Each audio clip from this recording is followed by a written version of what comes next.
নাস্তার প্যাকেটের সঙ্গে টাকা দিল ন্যাশনাল ব্যাংক। এই খবরটি গত বেশ কয়েক ঘন্টা ধরেই সোশ্যাল মিডিয়ায় বেশ আলোচনা চলছে এ নিয়ে।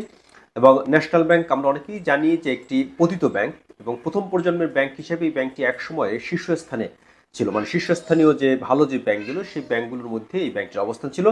কিন্তু 2009 সালে একটি পরিবারের হাতে এই ব্যাংকটির নিয়ন্ত্রণ চলে যায় এবং ব্যাংকটির পতন হয়। সেই ব্যাংকটি একটি দুর্বল ব্যাংকে পরিণত হয়েছে এবং খেলাপি ঋণের পাহাড় সেই ব্যাংকে রয়েছে।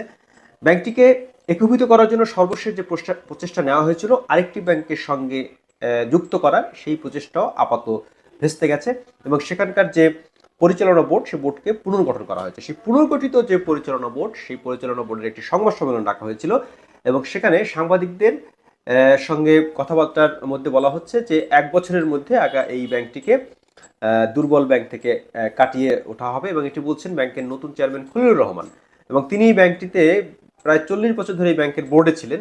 তিনিই আবার বলছেন যে ব্যাংকটিকে তিনি মাত্র 1 বছরের মধ্যে ভালো করবেন, অথচ তার সময়ই ব্যাংকটির এই ধস নামে।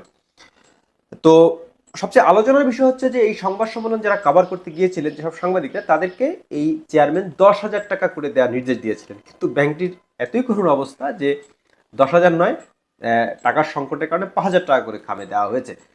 এবং সাংবাদিকদের মধ্যে একটি অংশ এই খাম নিয়েছেন এবং একটি অংশ এই খামটি নেননি এবং তারা বিব্রত বোধ করেছেন। তো সাংবাদিকতার ক্ষেত্রে আমরা অনেকেই জানি যে বেশ কয়েক বছর ধরে সাংবাদিকতার মান নিচে নেমেছে। অনেক তরুণ সাংবাদিকতায় যুক্ত হয়ে খুব দ্রুত অসততার পথ বেছে নিচ্ছেন এবং সাংবাদিকতা যে মর্যাদার যে জায়গাটা, সেটা অনেকটাই এখন ম্রিয়মাণ হয়ে পড়েছে।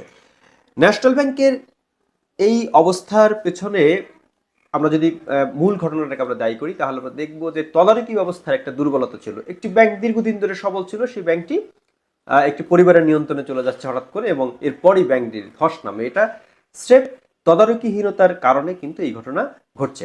একই সঙ্গে আরেকটি বিষয় বলতে হয় যে সাংবাদিকদের এই বিষয়টি আলোচিত হওয়ার কারণ হচ্ছে অনেকে এর খামের যে টাকা, সেই টাকা সহ অনেকে সোশ্যাল মিডিয়ায় পোস্ট দিয়েছেন এবং তারা ক্ষোভ প্রকাশ করেছেন অনেকে যে এই ধরনের টাকা কেন দেওয়া হবে এবং সাংবাদিকদের জন্য এটা অত্যন্ত অমর্যাদাকর, এটা বলছেন।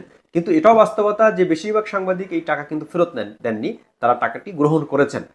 কেন গ্রহণ করেছেন? কারণ ন্যাশনাল ব্যাংক চায় যে তাদের যে বিরুদ্ধে যে নিউজ, সেই নিউজটি যেন প্রকাশিত না হয়, বরং চেয়ারম্যান বলছেন যে আমাদের পক্ষে ইতিবাচক যে প্রতিবেদন সেগুলো করবেন। কিন্তু সাংবাদিকতার কাজ ইতিবাচক বা নেতিবাচক সংবাদ প্রকাশ করা নয়, সাংবাদিকদের কাজ হচ্ছে সংবাদ প্রকাশ করা এবং সেই সংবাদটি হতে হবে জনগণের কল্যাণে এবং জনগণের পক্ষে, জনগণের জন্য, জনগণের মধ্যে তথ্যের প্রবাহ ঠিক রাখার জন্য যে সাংবাদিকতা, সেটাই হচ্ছে সাংবাদিকদের দায়িত্ব। এ কারণেই গণমাধ্যমকে বলা হয় যে একটি রাষ্ট্রের চতুর্থ স্তম্ভ, যাদের কাজ হচ্ছে জনগণকে কনসার্ন রাখা, জনগণকে সচেতন রাখা, জনগণকে তথ্য সরবরাহ করা এবং সঠিক তথ্য সবার আগে দরকার। যে কোনো সমস্যা সমাধানের জন্য সবার আগে দরকার সঠিক তথ্য, এবং সঠিক তথ্য যখন আপনার কাছে থাকবে তখন সেই সমস্যার সমাধান আপনি করতে পারবেন।